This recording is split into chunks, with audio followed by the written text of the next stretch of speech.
time for a temperature shawl update today. Now if you remember, back in January I started making a temperature shawl using these lovely colours and Tunisian crochet. I was going to use the Tunisian Crochet Entrelac technique, and I can show you how to do it. That video up there, check it out, and that was my starting point, and I just wanted to come on and give you an update on where I have got to. So I'm a few weeks behind, but this is the shawl. So I'm really loving it. I think it looks very cool, very abstract.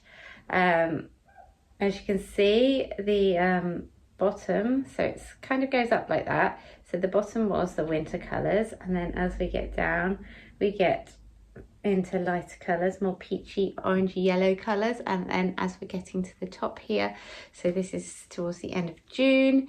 I need to do a few to update it. We're getting into a few days of the really red colours, which is very cool, and the dark oranges. So I think it's working. It's certainly showing us what is happening throughout the year, and it's going to be quite big and massive by the time we get to the end, but I think that will be quite cool. Like a cool little shawl to wear, right? It'll be nice and cozy by the time I get to winter, which is just what we need.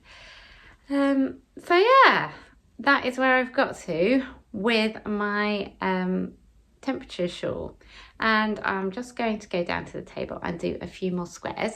So if you've not started yours, I can show you how to, well, can't show you how to start. If you want to know how to start, watch the first video, but I can show you how we carry it on and how I do it. And as you can see, I have weaved in all of my ends up until the last row. I like to leave the last ones just in case there's an issue, but I have done all the rest so that I'm doing it as I go along, which I think is the best way to do it, because otherwise you have stacks to do at the end. Yeah, I think that's it really. I just wanted to come on and give you an update. If you like my sweater that I'm wearing, then you can get that for free.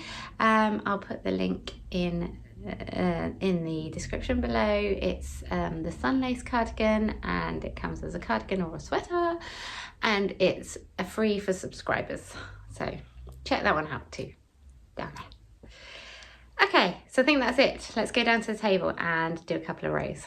Right, let's go. So I have got to here, you can tell because there's two squares level with each other, all the rest are, you know, staggered.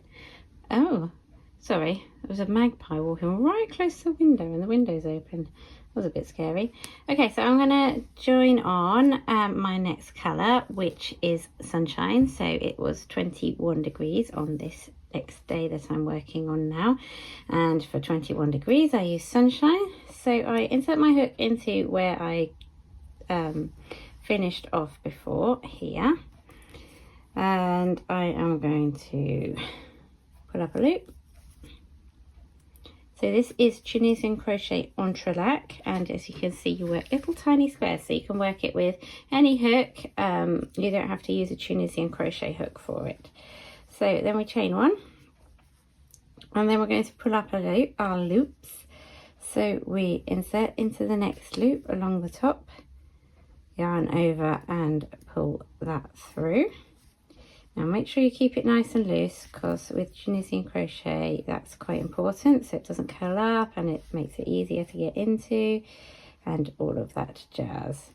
So into the next one, pull up a loop, and we're just going across the whole row, keep it, whoopsie, pulling up loops into every stitch, and at the end you will have 7.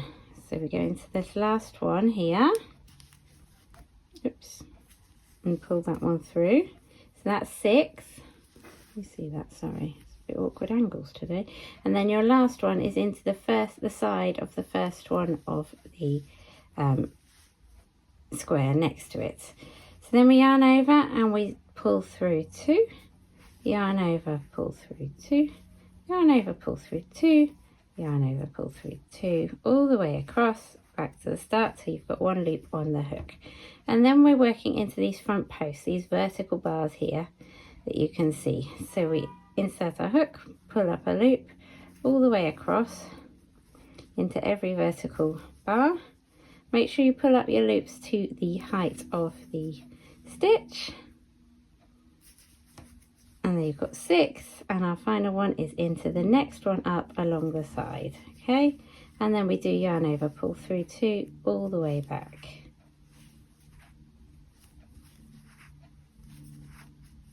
And we repeat that, whoops, ball of yarn's come to say hello.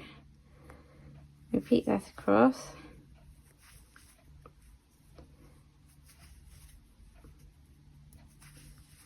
And just continue that until you get up to the top.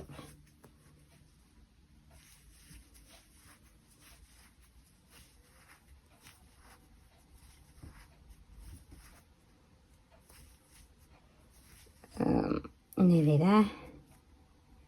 So it's 5 rows that you're going to do. 3, 6, last one in there.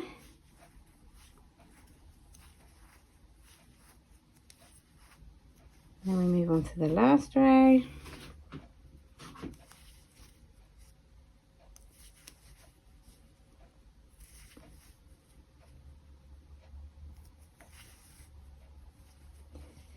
So that's 6 on our hook into that last stitch up the side. And then we just need to do our bind off. So to do that, you insert into the first vertical bar, yarn over and pull through both loops. Now keep these nice and loose because you will need to work into them on the next row. And so we just do that all the way across. Oopsie, lost it now.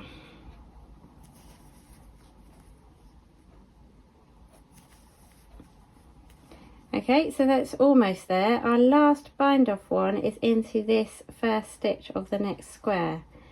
Okay, and we go in there and pull through. And now if we're carrying on with the same colour, we can just, that first loop there is the first loop of the next square, and then you just continue across. But if you're changing colour, then just fasten off and then rejoin your yarn in, new yarn into this stitch there. And that's how we carry on across. The first square and the last square are slightly different, but I show you how to do that in the original video, which I linked earlier, and I'll link in the description below. So that's it. I hope you're going to make your own temperature shawl. These are really good for you know, making a baby blanket or a shawl for somebody to commemorate a birthday for the year they were born. You don't have to do the current year. You can find out the year temperatures on the internet. There's loads and loads of resources for that. So please comment below whether you're joining in and whether you're making your own. I'd love to see it if you are. Thanks for watching. I'm Concrete Gems Crochet. I'm Gemma, actually, from Concrete Gems Crochet. I'll see you again soon. Bye for now.